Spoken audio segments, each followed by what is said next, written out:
Hello and welcome to Spectrum News at 10. I am Emedion James coming to you live from Uyo. Let's take a look at today's headlines. Federal government urges global community to disregard genocide claims. Rebs minority caucus to convene over move to oust leader Chinda. Plus, Trump urges mediators to move fast as Gaza peace talks set to begin. We'll bring you details of these stories and more in just a moment.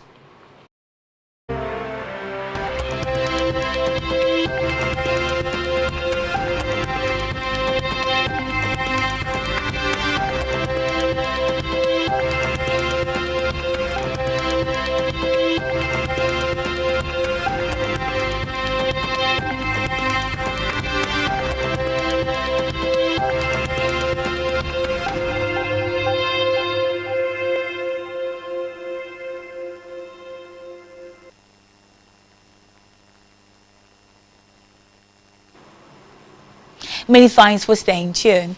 First in the news this morning is that the Ministry of Foreign Affairs has urged the international community to disregard allegations of genocide against Christians in Nigeria, describing the claims as baseless and misleading.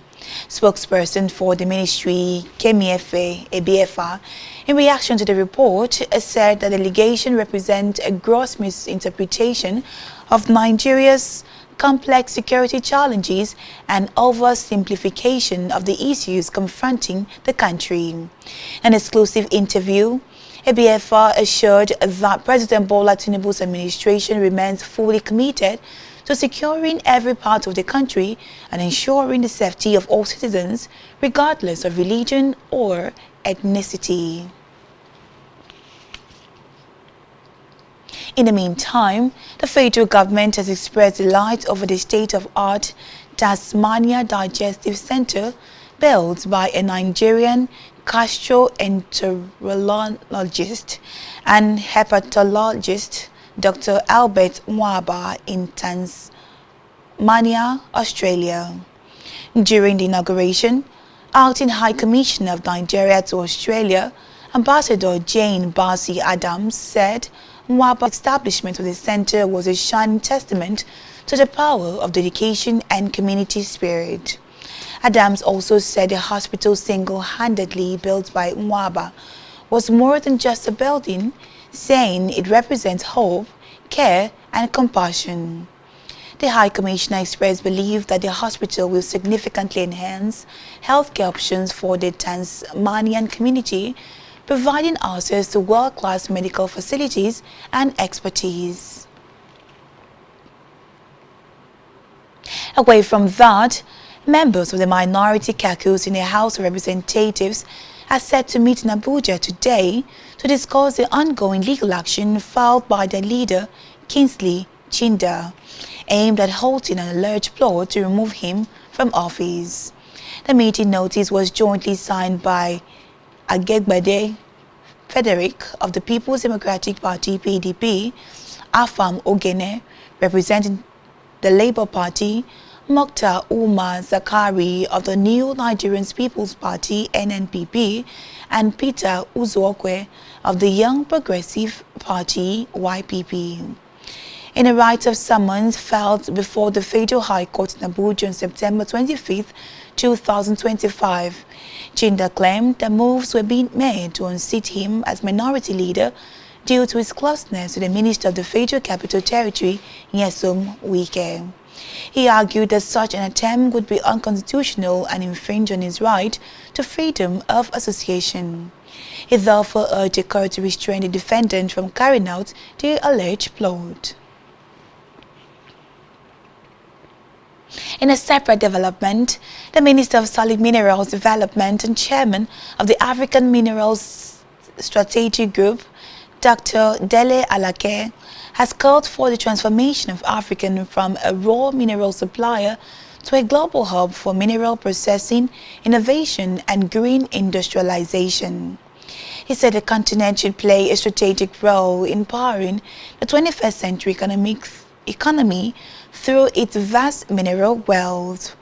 Alake said this in a keynote address he delivered at the African Mining Week in Cape Town, South Africa, with the theme Vision and Strategy, setting the stage for minerals industrialization. In a statement in Abuja by his Special Assistant on Media, Segun Tomori, the minister noted that Africa is home to some of the richest mineral deposits in the world, stressing that the resources are critical to clean energy, digital technologies, advanced manufacturing, and global security. Highlighting the ongoing reforms in Nigeria's mining sector, the minister, who was represented by the ministry's permanent secretary, Farouk Yobo, stated that the nation was insensitizing local beneficiation from gold refining to lithium processing, revoking dormant licenses to promote serious investment, strengthening governance and transparency to attract credible global partners, and building a national critical mineral strategy. In another development, the 2023 Labour Party presidential candidate Peter Obi has warned that Nigeria's future stability is at risk if urgent steps are not taken to address the country's education crisis. In a post on his X handle, Obi said that with over 24 million children currently out of school, Nigeria holds 24 million reasons to fear what lies ahead unless concrete action is taken. The former Anambra State governor stated that no nation grows beyond the quality of its human capital, stressing that education is the foundation for building that capital. Obi maintained that with the rapid rise of artificial intelligence (AI) transforming work and innovation globally, education has become indispensable.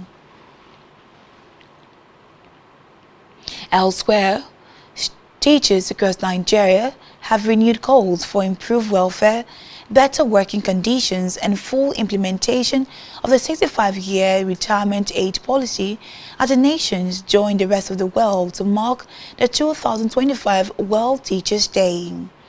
At various events, teachers' unions and education stakeholders decried the slow pace of policy implementation, poor remuneration, and inadequate teaching facilities, which they said continue to undermine the quality of education.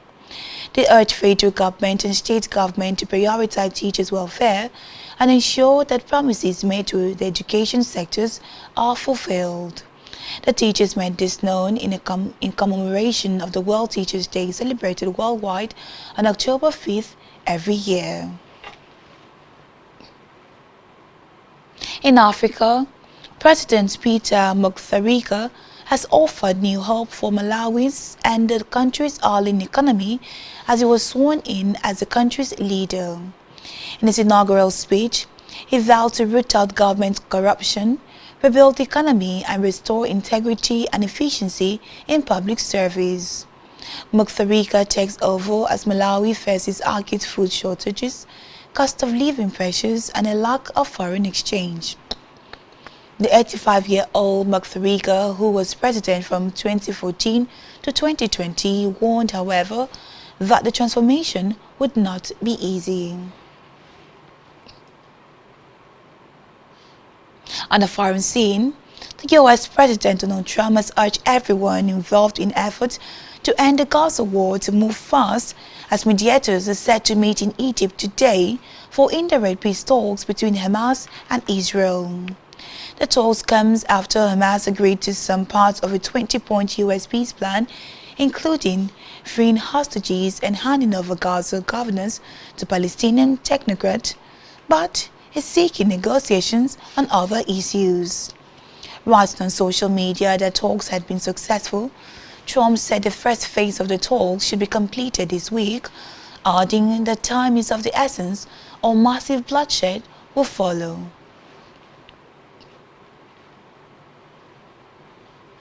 Still on the foreign scene, rescue efforts are underway in the remote Tibetan slope of Mount Everest, where a snow storm has trapped nearly 1,000 people in campsite on the eastern side of the mountain. According to report, Hundreds of local villagers and rescue teams have been deployed to clear out snows, blocking access to the area, which sits at an altitude of more than 4,900 meters. Although Chinese media said that some tourists have already been rescued.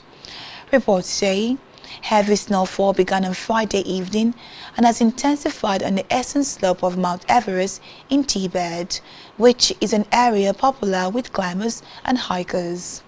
The region is facing extreme weather at the moment, as neighboring Nepal has been battered by heavy rains which triggered landslide and flash floods that has washed away bridges and killed at least 47 people in the last 2 days. Still to come in the news.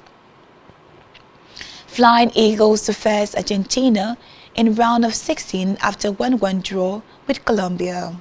Stay tuned for details of this in just a moment.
Many thanks for staying tuned. This is Spectrum News at 10. We move now to a business scene where the Central Bank of Nigeria, CBN, has said that the country's banking system remains strong and resilient despite economic headwinds.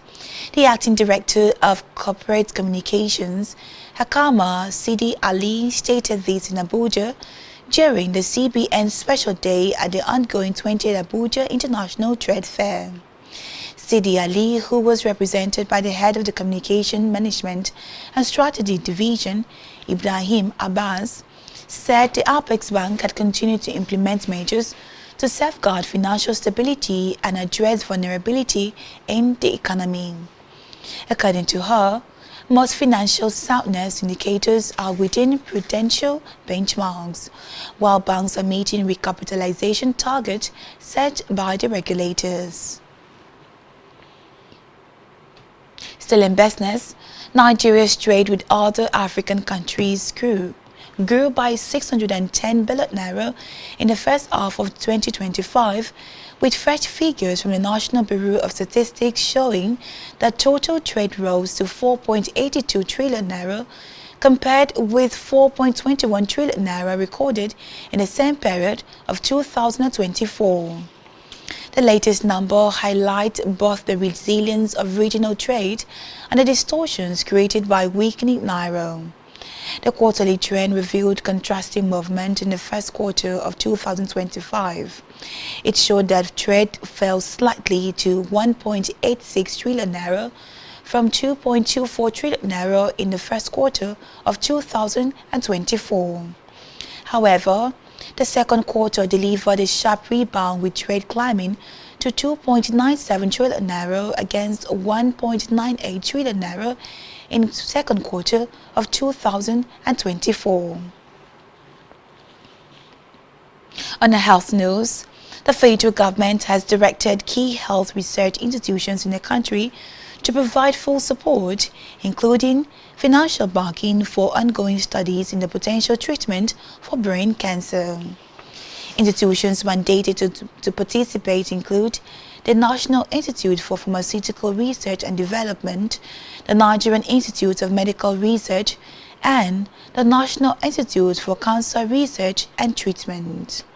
The directive follows encouraging reports about the promising compound believed to be effective against several cancer types, particularly glioblastoma multiforme, one of the most aggressive forms of brain cancer. Minister of State for Health and Social Welfare, Dr. Adekunle Salokun, issued the instructions during a virtual meeting with the leadership of the Institute and the Center for Advanced Medical Research and Training. As research unit of Usmanu Danfodiyo University, Sokoto, Dr. Saloko described the discovery as a potential game changer for Nigeria's healthcare system and a significant stride towards achieving President Bola Tinubu's health sector transformation agenda. Still in health, the Nursing and Midwifery Council of Nigeria, NMCN, has appealed to nursing graduates in the universities not to leave the country but to remain and contribute their own quota to the development of the nation's healthcare system. The registrar, Dr. Dangi Al-Hassan, made the appeal during the induction and oath-taking ceremony of graduating professional nurses of the El Zadig University, Ilorin, Moking. Al-Hassan admonished the inductees to uphold the ethics of the nursing profession and always learn from their senior colleagues at the clinics. It, however, warned the graduate nurses that if eventually they want to leave the country, they should avoid going to war-prone countries like Russia, Ukraine, Israel, among others. Let's move now to sports, where Nigeria's Flying Eagles have qualified for the round of 16 at this year's FIFA Under-20 World Cup in Chile after a pole-setting 1-1 draw with Colombia in their final Group F tie. Another late penalty converted by Daniel Bamayi said the Flying Eagles can come from a goal down to earn a point against the South Americans.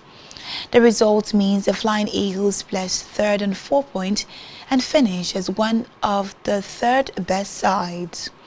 Colombia on 5 points topped the group, and Norway, who also had 5 points after drawing 1-1 with Saudi Arabia, placed second. The Flying Eagles would now face 6 times Under-20 FIFA World Cup winners, Argentina, in the round of 16 on October the 8th. Still in sport, Erling Haaland continued his prolific form as Manchester City battled to a narrow victory over Brentford and gave boss Pep Guardiola his 250th Premier League win. Guardiola is the quickest manager to reach the milestone, having done so in just 349 games, 55 games quicker than anyone else. Haaland outmuscled Sepp van den Berg to gather Josko lopping cross, then wiggle away from the defender before precisely slotting past Kelleher. However, it is Norwegian striker's third goal this week and is 18th in the 11 games for club and countries this season. City had to hold on to their slim lead at the Tech Community Stadium for more than 80 minutes, but limited Brentford to few opportunities, despite the game opening up somewhat in a scrappy second half. Victory moves up to a 5th before the international break, but there was concern for midfielder Rodrick when he hobbled off with injury after 21 minutes. On entertainment news, Emesi has emerged winner of BB Niger Season 10, walking away with a 150 million naira grand prize after an electrifying grand finale yesterday night. The BB Niger Season 10, which began with 29 housemaids, ended in spectacular fashion as Emesi triumphed over Dede, who finished as runner-up. The live finale, hosted by Ebuka Obi, was filled with suspense, cheers, and emotional moment as the final announcement was made. Earlier, housemate Kai Bobo, Isabella, Mensa, Jason J, Sultana, Kola, and Konyi were evicted, paving the way for the final showdown between Imesi and Dede. With her victory, Imesi joins the elite list of Big Brother Nigeria winners, succeeding Kelly Ray, who was the winner of the season 9 Knowledge Card show. And that's all we have for you at this time. To ensure to follow us on social media, subscribe to our YouTube channel, all of which you can find on our website, spectrumtvlive.ng. You have been watching Spectrum News at 10. I am Emedion James. Enjoy the rest of your day and thank you for watching.